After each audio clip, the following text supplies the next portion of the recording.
La vida es científica, buena, sana, abundante, armoniosa.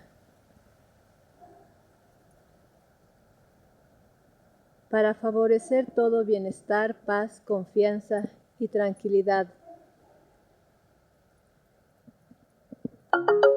Lo único que estorba es la neblina mental, la creencia material. Recuerda que eres como un árbol enraizado a Dios, al infinito bien universal.